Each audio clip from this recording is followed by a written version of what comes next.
फिर जब मैंने अपने प्रदेश का और देश का नाम पूरे देश में, विश्व में रोशन किया, उसके बाद जब मैं हिमाचल में अपनी मातृभूमि की सेवा करने का निश्चय किया, तो आपने देखा कि ये कांग्रेस वालों ने क्या क्या टिप्पणी की आपकी मंडी की बेटी के लिए।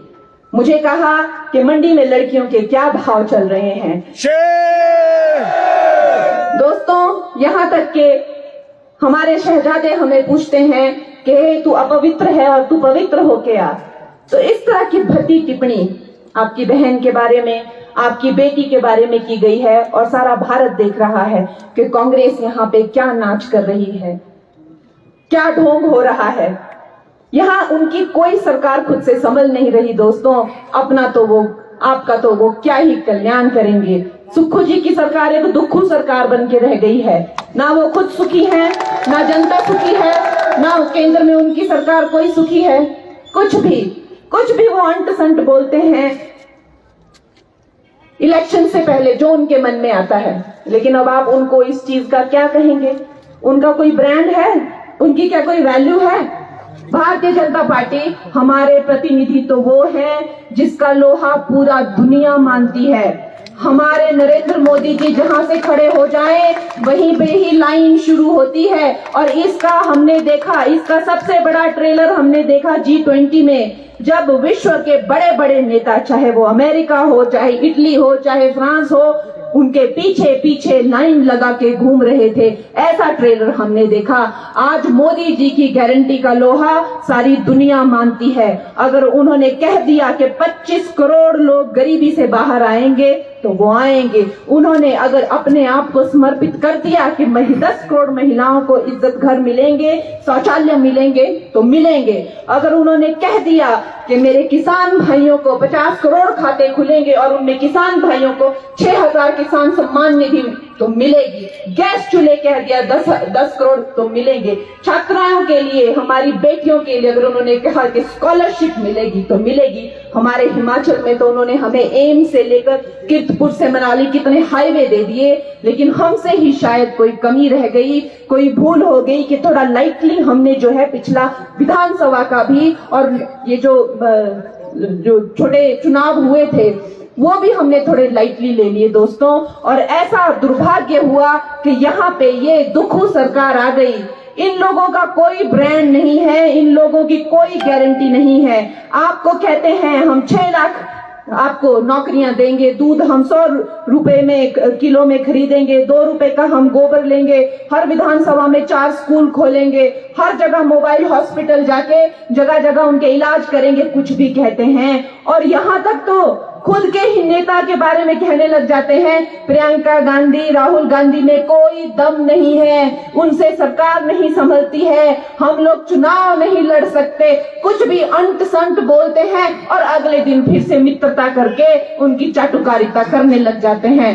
दोस्तों, हमारा तो ये हाल है कि हम लोग, हमारी पार्टी के लिए कहा जाता है कि प्राण जाए पर वचन न जाए। अगर कहीं हमारे मुंह से कोई शब्द यहाँ से वहां निकल गया तो ना जाने क्या हो जाएगा। ऐसा लगता है जैसे धरती फट जाएगी, आसमान गिर जाएगा। क्योंकि हम जो प्रत्याशी हैं वो आज विश्व के सबसे बड़े नेता के प्रत्याशी है। कोई लोकल पॉलिटिक्स नहीं यहाँ पे हो रही, सारा विश्व देख रहा है। और बीजेपी का कैंडिडेट अगर कुछ भी कर देता है, सारे देश में ये लोग आग लगा देते हैं। ऐसी पार्टी और ऐसा ब्रांड आज बना है। आज कलयुग में भी ये हमें नजारा देखने को मिलता है कि राम जो है, जो भारत छोड़ के चले गए थे, वो राम भारत में वापस आए। और ना कि भारत में आए, मुसलमान देशों में भी राम मंदिर के जैसे देवी देवताओं के मंदिर बना के वहां पे भी सनातन को स्थापित किया। तो ये जो परचम है, ये आप लोगों की ही मेहरबानी है। आप लोगों के एक वोट की कीमत है दोस्तों। और देखिए, आप लोगों के एक वोट ने क्या कमाल किया कि 9 साल में पूरे देश का कायाकल्प हो गया। कहा तो हमारी जो इकोनॉमी थी 11वें नंबर की थी, और मनमोहन सिंह आके खुद टीवी पे कहते थे कि इस देश की दुर्दशा है। लेकिन आज हमारे प्रधानमंत्री टीवी पे आके डंके की चोट पे कहते हैं मैं अगर महामारी के टाइम पर अगर एक जो क्षेत्रीय युद्ध पूरे विश्व में हो रहे हैं, यूक्रेन रशिया से लेके जहां पूरे विश्व की इकोनॉमी क्रैश हो गई है, अगर ऐसे वक्त पे मैं 11वें नंबर से 5वें नंबर पे आ सकता हूं, तो अगले 5 साल में मैं 3रे नंबर पे आऊंगा। 47 में मैं नंबर 1 इकोनॉमी भारत की बना के ही जाऊंगा। एक बार भाजपा, मोदी जी, ऐसे देशभक्त, ऐसी माँ भारती के ऐसे बेटे ये हमेशा, ये हर एक दिन नहीं होते, ये कई सदियों में एक बार होते हैं। और कई सदियों में एक बार हमारी जैसी भी एक बहुत भाग्यशाली पीढ़ियां आती हैं जिन्हें अपने देश का ऐसे नेतृत्व के पीछे पीछे चलकर सेवा करने का मौका मिलता है। तो दोस्तों, मैं किन्नौर की जनता से यही कहना चाहूंगी कि आज जब मैं यहाँ आई तो मेरी बहनों ने मुझे अपने हवाले पूरे ले लिया और मुझे सजा के यहाँ पे लाई है, और मैं आपको बता नहीं सकती कि मुझे कितनी प्रसन्नता होती है। इस तरह के जो कल्चर और ट्रेडिशन के कपड़े हैं, लेकिन आप मानेंगे कि शहजादा जी को इससे भी प्रॉब्लम है। वो कहते हैं हर जगह जाती है और फिल्मी शूट कराती है और ये करती है और वो करती है।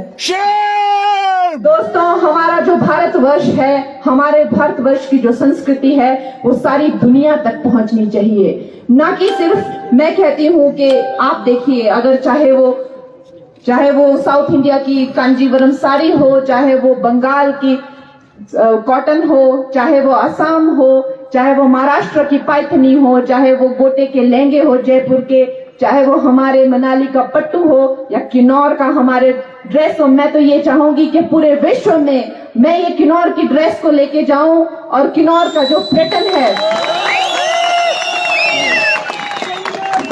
मैं खुद चाहती हूँ कि अगर मैं आपकी एमपी बन के आती हूँ तो मेरा मेन जो है फोकस रहेगा कि हमारे जो प्रदेश में है एक एनवायरनमेंट को नजर में रखते हुए, यहाँ की प्रकृति को और यहाँ के कल्चर को नजर में रखते हुए हम अपने कल्चर को, अपने खाने को, अपने म्यूजिक को, अपने कपड़े को, अपने पहनावे को और अपने फोक लोर्स को, फोक कल्चर को पूरे विश्व में लेके जाएं। मैं हमेशा